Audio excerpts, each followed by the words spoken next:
दोस्तों, आज हम आए हैं एक ऐसे किले पर जहां चारों तरफ बारिश की बूंदें और घना कोहरा फैला हुआ है। यहाँ हर जगह पे अलग अलग रंगों के फूलों ने मानो अपनी चादर बिछा दी है। यहाँ पे खिले हुए फूल और ताज़ी हवाओं की खुशबू इस जगह को और भी मनमोहक बना रही है। बारिश के मौसम में ये किला मानो किसी स्वर्ग से कम नहीं लगता। इस किले पर फैला हुआ कोहरा, झरनों का बहता पानी और प्रकृति की खूबसूरत कारीगरी हर कदम पर महसूस होती है। तो चलिए दोस्तों, इस बारिश, कोहरे, खिलते फूलों और हरियाली के बीच हम आपको दिखाते हैं लोहगढ़ किले का अद्भुत नज़ारा। तो हेलो दोस्तों, आपका स्वागत है मेरे YouTube चैनल में। दोस्तों, आज हम लोग आए हैं महाराष्ट्र के पुणे डिस्ट्रिक्ट के नज़दीक लोहगढ़ किले में। दोस्तों, इस किले को आयरन फोर्ट भी कहा जाता है और ये किला लोनावाला से काफ़ी नज़दीक है। इस किले की हाइट 1303 मीटर इतनी ऊंचाई पे है और ये किला वर्ल्ड रिजर्व हेरिटेज में भी गिना जाता है। तो दोस्तों, ये किला आज हम लोग एक्सप्लोर करने वाला है। ये किले का इतिहास हम लोग इस वीडियो से आपको बताएंगे। तो अगर आपने मेरे YouTube चैनल को सब्सक्राइब नहीं किया रहेगा तो सब्सक्राइब कीजिए, लाइक कीजिए, कमेंट कीजिए और शेयर भी कीजिए। तो दोस्तों, चलो चलते हैं और लोहगढ़ एक्सप्लोर करते हैं। सुबह 7 बजे हम लोग निकल पड़े लोनावाला में बसे लोहगढ़ की ओर।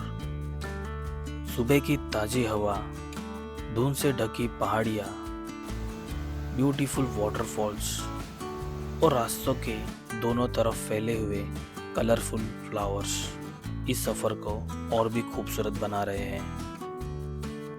दोस्तों, अभी लोहगढ़ के बेस कैंप के यहाँ पे पहुँच गया हूँ मैं और यहाँ पे मुझे बहुत भूख लगी है। तो ऊपर जाने के पहले मैंने सोचा कुछ खा के लेंगे। तो यहाँ पे एक छोटा सा होटल है, वहाँ पे कुछ अगर मिल जाएगा तो वही खा के हम लोग ऊपर जाएंगे।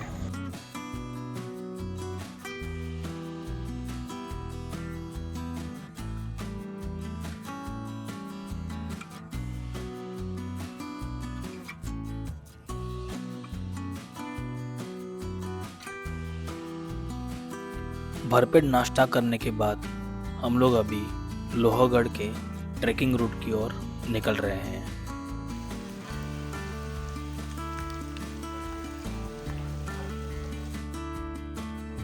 किले के एंट्रेंस गेट पे ही पर person 25 rupees entrance fee charge करते हैं और DSLR कैमरे के लिए अलग से 25 रुपीज़ देने पड़ते हैं। जैसे ही आप लोहगढ़ किले की तरफ बढ़ते हैं, रास्ते में आपको कुछ फूड स्टॉल भी मिलेंगे, लेकिन यहाँ पे एक बात का ध्यान रखना ज़रूरी है, यहाँ शरारती बंदर भी रहते हैं।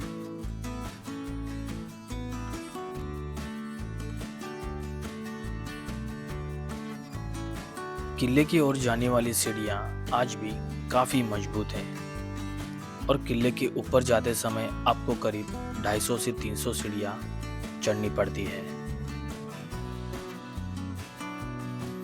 किले के आखिरी हिस्से तक पहुंचने के लिए 1 घंटा काफ़ी है।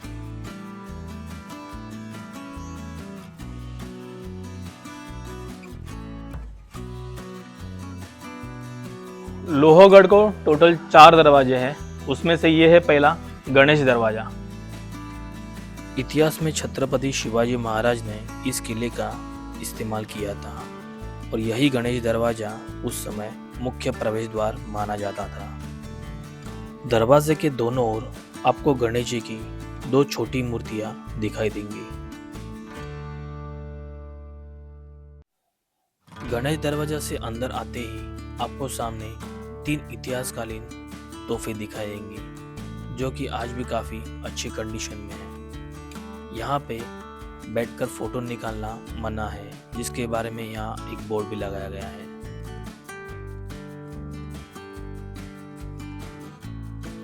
इस किले का इतिहास लगभग 2000 साल पुराना माना जाता है। इस किले पर कई राजवंशों का राज रहा।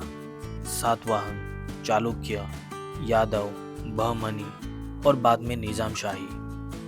17वीं शताब्दी में यह किला छत्रपति शिवाजी महाराज के अधीन आया और मराठा साम्राज्य का एक महत्वपूर्ण गढ़ बना।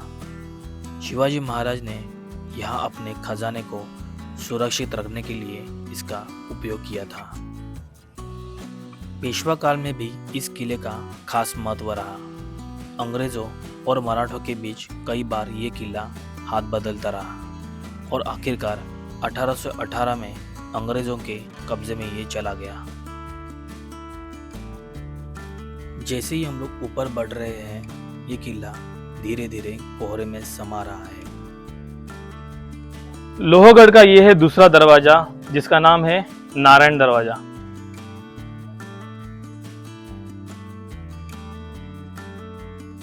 ये दरवाजा इस किले के 4 मुख्य दरवाजों में से एक है।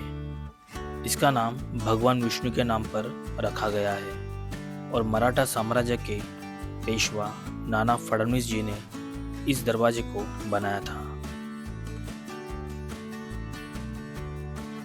आपको मेरे पीछे जो जगह दिख रही है, ये जो गुफा है, वो फूड स्टोरेज के लिए बनाई गई है। हम लोग थोड़ा अंदर जाके देखेंगे।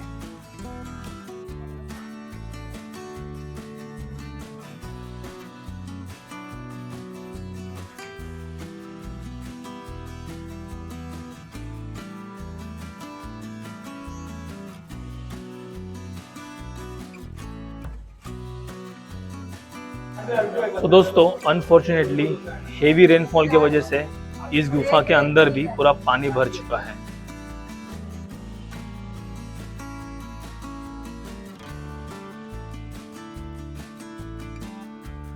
तो दोस्तों, ये है किले का तीसरा दरवाजा और इसका नाम है हनुमान दरवाजा और ये इस किले का सबसे पुराना दरवाजा है।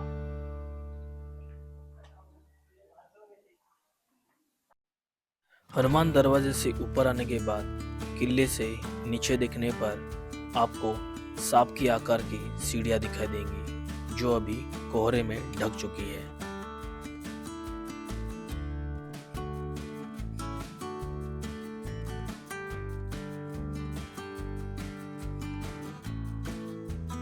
यह है किले का आखिरी दरवाजा, जिसका नाम है महादरवाजा और इस दरवाजे को बनाया है नाना फडणवीस जी ने, जो कि मराठा साम्राज्य के पेशवा थे। 1794 में इस दरवाजे का निर्माण किया गया। तो दोस्तों, यह है किले का चौथा दरवाजा और सबसे मुख्य दरवाजा।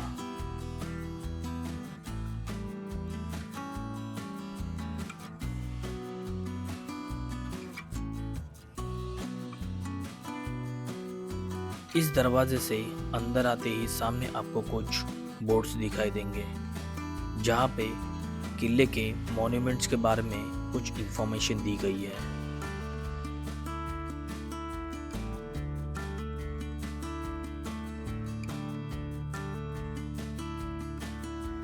महादरवाजा से थोड़ा बाहर आते ही ठीक सामने एक भव्य दरगाह है। दोस्तों, मेरे पीछे है सदर। सदर को राज दरबार भी कहा जाता है, जहाँ पे सारे जो भी सरदार रहते हैं, राजा रहते हैं, उनकी यहाँ पे मीटिंग होती है।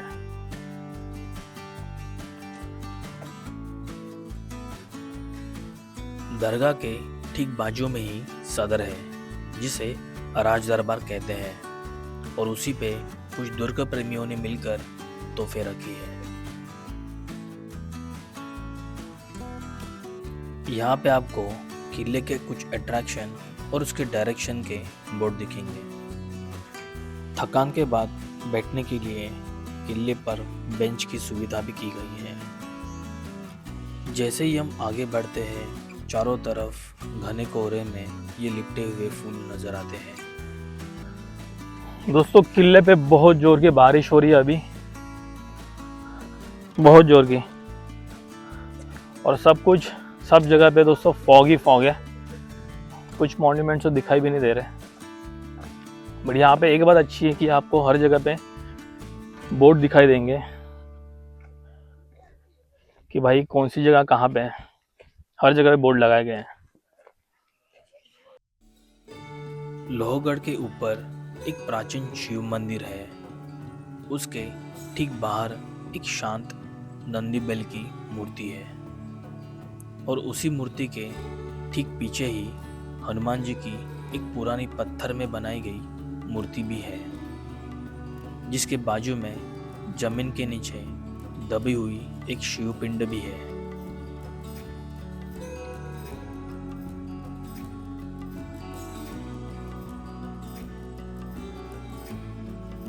जैसे ही हम पुराने शिव मंदिर में प्रवेश करते हैं, सामने एक प्राचीन शिव पिंड नजर आती है, जिसके बाजू में त्रिशूल और ऊपर एक डमरू रखे हुए हैं। मंदिर के ठीक पीछे ही एक तालाब है, जिसका नाम है त्र्यंबक तालाब, जहाँ पे नीचे उतरने के लिए सीढ़ियाँ भी है और यहाँ का पानी काफ़ी साफ है।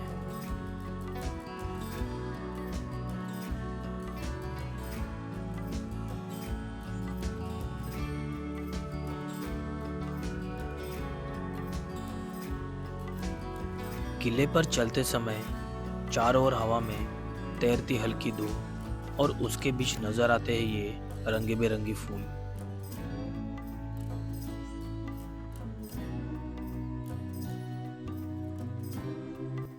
तो अगर आपको किले के ऊपर आने के बाद प्यास लगी और अगर आपके पास पीने का पानी नहीं है, तो यहाँ पे देखो बोर्ड लगाया है ड्रिंकिंग वाटर, और यहाँ पे पीने का पानी है। देखो काफ़ी क्लियर पानी है।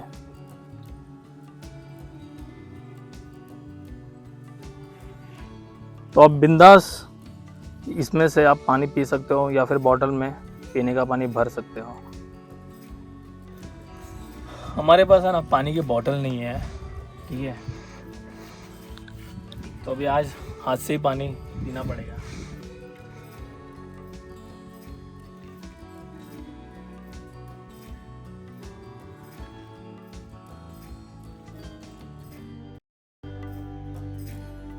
पानी पीने के बाद अभी हम लोग जा रहे हैं यहाँ के दूसरे तालाब की ओर।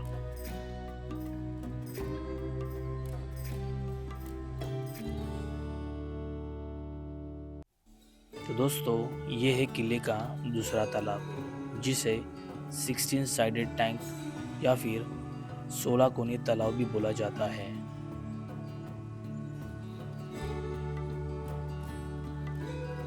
यहाँ पे फॉग इतना ज़्यादा है कि पानी का सरफेस पूरा कोहरे से ढक चुका है।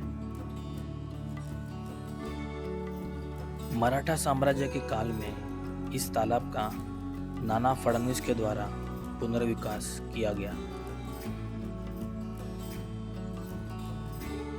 इस तालाब के नीचे उतरने के लिए यहाँ पे दरवाजे और सीढ़ियों का निर्माण किया गया।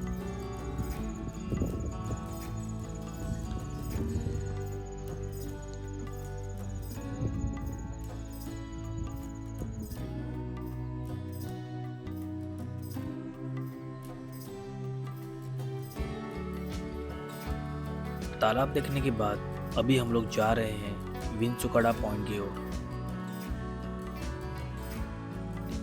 किले के चारों ओर फैली हुई धुंध और फूलों का ये संगम प्रकृति की सुंदरता और शांति का अनुभव देता है।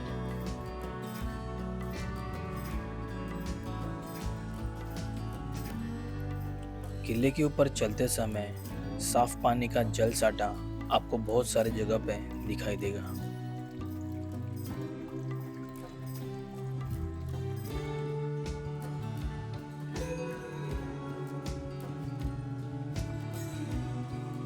विंचुकड़ा की ओर जाते समय जमीन के नीचे हमें कुछ प्राचीन गुफाएं दिखी।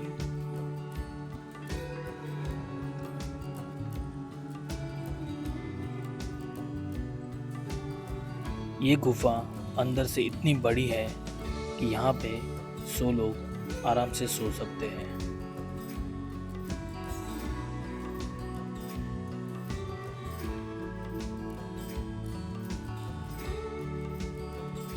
गुफा एक्सप्लोर करने के बाद विंचुकाटा की ओर जाने वाली यात्रा मैंने जारी रखी।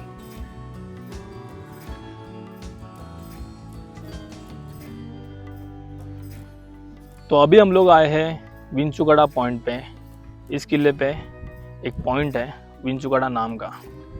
तो बेसिकली ये जो पॉइंट है, ये जो बिच्छू जो रहता है स्कॉर्पियो, उसकी जो टेल रहती है उसकी तरह वो पॉइंट दिखता है, बट भारी बारिश की वजह से और फॉग की वजह से ये पॉइंट अभी बंद करके रखा है। तो ये नीचे जाने वाला रास्ता था विंचुगड़ा की ओर, बट ये देखो पूरा फॉग है। सो कुछ भी इंसिडेंट हो सकता है यहाँ पे। तो फिलहाल ये बंद है।